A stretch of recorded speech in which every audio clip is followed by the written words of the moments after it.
మేడ్చల్ మల్కాజ్గిరి జిల్లా Jawahar Nagar municipal corporation పరిధిలో జరుగుతున్న అవినీతి అక్రమాలు, దోపిడీ, రాజకీయ నాయకులు చేస్తున్న దౌర్జన్యాలపై టీడీపీ యువజన విభాగం జిల్లా అధ్యక్షులు రేపు లక్ష్మణ్ ఘాటుగా స్పందించారు.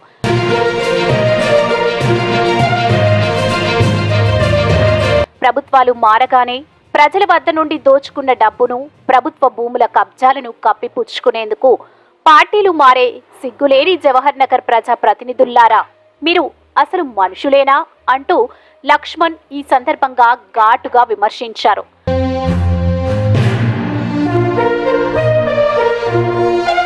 ప్రభుత్వ భూములు, కబ్జాల అక్రమ సంపాదనతో విదేశాల్లో విందులు, వినోదాలు చేస్తూ ప్రజా పాలనను పక్కనబెట్టి ఎన్నుకున్న ప్రజలను నట్టేట ముంచిన నాయకుల్ని రాబోయే రోజుల్లో ప్రజలు గట్టిగా బుద్ధి చెబుతారని ఈ సందర్భంగా లక్ష్మణ్ ఘాటుగా విమర్శించారు.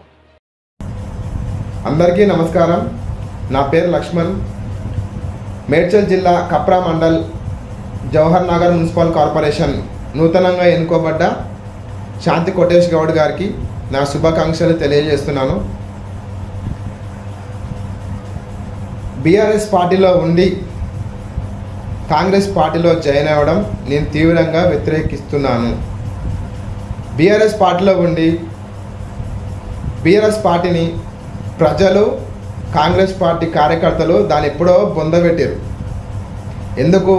ఈ నాయకులు చేసిన అరాచకాలు, ఈ నాయకులు చేసిన అవినీతిని మాకొద్దు దేవుడా అని చెప్పేసి పక్కన పెడితే మళ్ళీ ఈ సన్నాసులు అందరూ కలిసి మళ్ళీ ఈ కాంగ్రెస్ పార్టీలో జాయిన్ అవుతున్నారు. ఏమయ్యా, మీకు సిగ్గు అనిపిస్తలేదా? ప్రజలు తెచ్చుకున్న కాంగ్రెస్ పార్టీల కార్యకర్తలు కష్టపడి తెచ్చుకున్న ఈ కాంగ్రెస్ పార్టీ మీకు రావడానికి కొంచెమైనా సిగ్గు అనిపిస్తలేదా? ఏం బుద్ధులు మీకు? అసలు ప్రజల తరపున కొట్లాడమని 5 సంవత్సరాలు మీకు టైం ఉంది. ఇన్ని సంవత్సరాలు ఒక బలమైన ప్రతిపక్షం లేక ప్రజలు అల్లాడుతున్నారయ్యా. మీకు ప్రధాన ప్రతిపక్షం ఉంది బీఆర్ఎస్ పార్టీలా. ప్రజల తరపున ఎందుకు కొట్లాడతలేరు? దొంగలు మీరు దొంగలు. ప్రతి కార్పొరేటర్కి చెప్తున్నా, నా వీడియో చూసే ప్రతి కార్పొరేటర్ పంపిస్తా కావాలంటే దగ్గరుండి. మీరు దొంగలు. మీకు ఉన్న కేసులని, మీరు అవినీతి చేసి చేసుకున్న డబ్బుని ఎక్కడ రేవంత్ రెడ్డి అన్న గుంజేసుకుంటాడేమో. గవర్నమెంట్ భూములు అమ్మి మీరు సంపాదించుకున్న ఆస్తులకు లెక్క చెప్పాల్సి వస్తుందని చేతగాక మళ్ళా ఈ కాంగ్రెస్ పార్టీలో వచ్చి కుంపడం పెడుతున్నారు. కుంపడం అంటే మీకన్నా ముందు జాయిన్ అయిన ఒక కార్పొరేటరు ఉండగా మీరెవరైనా ఎంచుకోవడానికి 19 మంది కార్పొరేటర్లు. మీరు అంటున్నారు ఒక ప్రెస్ మీట్లా, మేము ఎంచుకున్నాము కార్పొరేటర్లము మేయర్ని అని. మీకెవరిచ్చారు అధికారం? మీరెవరు ఎన్నుకోవడానికి? 19 మంది కార్పొరేటర్లు మీరు అనుకుంటే మేయర్ అయిపోతుంది. కాంగ్రెస్ పార్టీలో ఉన్న పెద్దలు మీకు అవసరం లేదు. మరి ఎందుకు జాయిన్ అయినావు మరి కాంగ్రెస్ పార్టీలో? ఏం పీకుదామని? నువ్వు ఎన్ని పార్టీలు మారుతావు? సన్నోసోడ ఎన్ని పార్టీలు మారుతావు? నువ్వు ఎన్ని పార్టీలు మారి ఏం ఉద్ధరిద్దామని? పార్టీ మారినావు, నాయకుల మాట వినాలి కదా. అంతకుముందున్న కార్పొరేటర్ నువ్వు ఎందుకు మేయర్ చేస్తలేవు? చెయ్యాలి.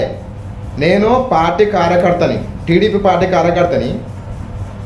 టీడీపీ జెండా పట్టుకొని జవహర్ నగర్లో తిరిగితే నేను ఆంధ్రోని అయిపోతా. నేను ఆంధ్రోని, మా తెలుగుదేశం పార్టీలో ఉంటే ఆంధ్రోని. కానీ మీరు మీ కార్పొరేటర్ 19 మంది కార్పొరేటర్లు కలిసి ఒక మేయర్ని ఎంచుకుంటే ఆ మేయరు మాకు ప్రజలకి ఇష్టం ఉండాలి. మీరు ఆంధ్ర ఆయనని ఎంచుకోవడము నేను తీవ్రంగా వ్యతిరేకిస్తున్నాను. మీ 19 మందిలా తెలంగాణ వాదులు, తెలంగాణలో ఉన్న వాళ్ళు ఎవరికి పరిపాలించడం చేత కదా, మరి వాళ్ళని ఎందుకు ఎన్నుకోలేదు? తెలుగుదేశం పార్టీలో తిరిగిన అని నేనేమో ఆంధ్రోని అవుతా, ఆ ఆంధ్రోడేమో మేయర్ అవుతాడు. ఏ పార్టీలోనే ఉంటే వాళ్ళు మేయర్ అవుతారు. ఇది ఎక్కడ న్యాయం అయ్యా? పెద్ద మనిషి ప్రెస్ మీట్ ముందు మాట్లాడుతున్నావు, ఇది కాంగ్రెస్ పార్టీకి అవసరం లేదు, కాంగ్రెస్ పార్టీ నాయకులు ఎన్నుకున్నది కాదన్నావు కాబట్టి నేను ఇంత తీవ్రంగా వ్యతిరేకిస్తున్నాను. నువ్వు ఎక్కడున్నా దొంగవే, నువ్వు దొంగ, నువ్వు ఖచ్చితంగా దొంగవి నేను చెప్తున్నా.